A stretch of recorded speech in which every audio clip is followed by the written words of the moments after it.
Hello tout le monde! Alors on se retrouve aujourd'hui dans un nouvel épisode du podcast.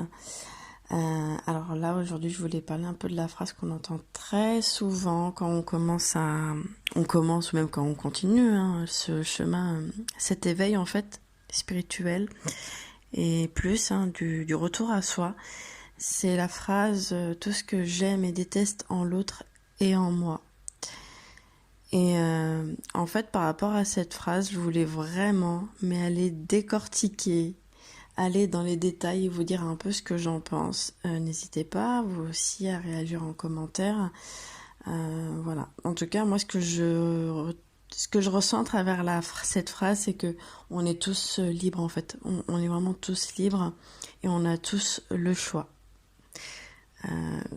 Je vais rentrer dans le vif du sujet.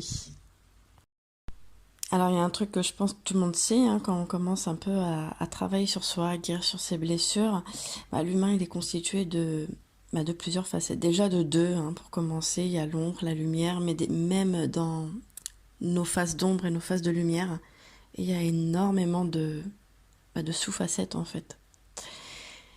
Et si on est vrai, un petit peu vrai avec nous-mêmes, on peut admettre qu'on utilise beaucoup de rôles, d'attitudes. Alors, soit on fait ça pour obtenir quelque chose des autres, ou juste tout simplement pour valoriser son image quand on est en société.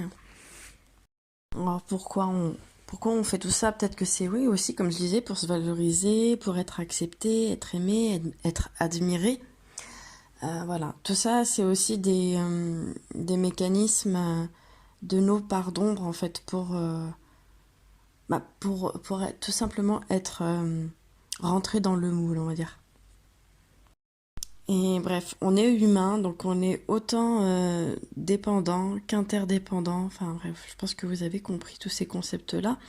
Mais dans cette phrase, ce que je voulais dire, c'est vraiment de toujours revenir à soi à partir du moment où on va commencer à admirer quelqu'un. Se dire, mais pourquoi je l'admire? Pourquoi cette personne, je l'admire? Qu'est-ce qu'il y a en moi que cette personne a et que moi j'arrive pas à voir? Parce que très souvent c'est ça en fait. Les personnes qu'on peut admirer ou qu'on apprécie, en plus qui sont même dans notre cercle proche, amical ou familial, toujours se poser la question de et moi, à quel niveau je situe cette chose-là que je trouve belle chez l'autre? Souvent se poser cette question pour se dire que tout ce que l'autre a, on l'a en fait. Parce que l'autre, il n'est pas si différent que nous. En fait, on est tous pareils. On vient de la même source. Donc voilà. Et à l'inverse, souvent quand on n'aime pas une personne, déjà on va dire ah j'y arrive pas avec cette personne, rien qu'à l'énergie, on n'arrive pas avec l'énergie, ou peut-être qu'on va pas aimer sa voix, ou le physique, la voix de la personne, ou même le physique, la façon d'être, la façon de parler, peut-être parce que tout simplement cette personne, tout simplement vous aimez pas. On va pas rentrer dans les détails, peut-être que vous aimez pas et c'est tout. Vous avez même pas de justification derrière, mais ça peut arriver souvent que quand on n'aime pas, ces personnes-là nous renvoient souvent à des souvenirs d'enfance ou à des personnes qui nous ont, on va dire, maltraités. Et là encore une fois, je rajoute, là c'est encore une notion de choix en fait. Alors soit vous n'êtes pas obligé de rester en contact avec la personne, voire même couper le lien, ou prendre un peu de distance, ou même si la personne vous la connaissez à peine, vous venez juste de la connaître, vous n'êtes pas obligé d'être en contact avec la personne. C'est à vous en fait de décider de ce que vous voulez pour vous. Voilà, tout simplement. Et si au fond vous voulez quand même connaître la personne, même si vous sentez que y a quelque chose qui vous dérange, mais que vous faites l'effort, vous vous challengez, vous dire mais je vais essayer de mettre mon ego de côté et aller rencontrer la personne pour savoir qui elle est réellement. Peut-être que je me trompe, et ça arrive très souvent. Moi, ça m'est déjà arrivé. J'ai eu, enfin pas pour moi, mais c'est souvent à l'inverse. J'ai eu beaucoup de personnes qui me donnaient une image, et quand elles commençaient à discuter avec moi, très souvent elles étaient très étonnée.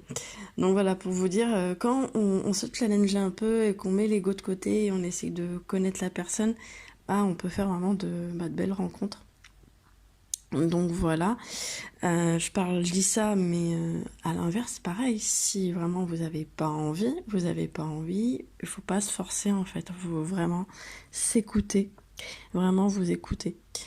Voilà. Très souvent, je voulais aussi insister sur ce fait-là, ce point-là, le fait de ne pas aimer une personne ou de pas accrocher avec l'énergie d'une personne ou sa façon d'être, son attitude, sa façon de faire. Dans ça aussi, je parle de choix, mais il y a aussi le côté où tout ce que vous n'allez pas aimer chez cette personne ou chez ces personnes, hein, peu importe, c'est des choses qui sont en vous et que vous n'admettez pas avoir en fait, alors que c'est chez vous. Et attention, quand je dis ça, il n'y a aucun jugement parce que on est humain en fait, on est tous humains, que ce soit homme, femme, même si on n'a pas le même genre, on vient tous de la même source, on a tous pratiquement la même façon en fait de fonctionner en fait. L'humain a pratiquement les mêmes mécanismes. Et voilà. Et derrière ça, moi aussi, ce que je voulais dire, c'est que très souvent, on dit, ah ouais, non, on essaye un peu de se voiler la face, se dire, non, moi, je suis pas comme ça, je fais pas ça comme ça.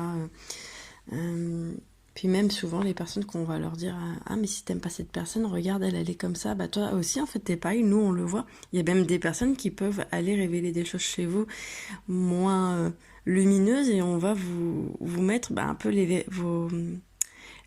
vos quatre vérités dans la face. Je dis ça en rigolant, mais pourquoi? Parce que ces personnes qui vont vous faire ça, c'est clair que sur le coup, votre ego va en prendre un coup, mais au final, et je dis ça en souriant parce que au final, quand vous prenez beaucoup de recul, vraiment, vous allez vous dire, mais attends, mais c'est quoi le plus important pour moi? Est-ce que c'est l'image que j'ai envie de renvoyer? Est-ce que c'est de valoriser mon petit ego ou, ou tout simplement être bien en fait, être en paix. Donc voilà, il y a aussi ça à aller voir, à se dire que voilà, on a aussi des côtés moins lumineux et même ces côtés moins lumineux, de plus les accueillir en fait, les accepter. Parce que tant qu'on est dans la non-acceptation de nos côtés qui sont moins lumineux, c'est vraiment la direction en enfer. Voilà, je vais un peu dans les extrêmes, mais voilà, c'est pour dire que il faut vraiment un peu se lâcher la grappe. Donc voilà pour cet épisode du jour. Je reviendrai sur un autre sujet. N'hésitez pas aussi en commentaire à me donner des idées de sujets pour les épisodes sur le podcast. Et voilà, je vous fais plein de bisous et je vous dis à la prochaine.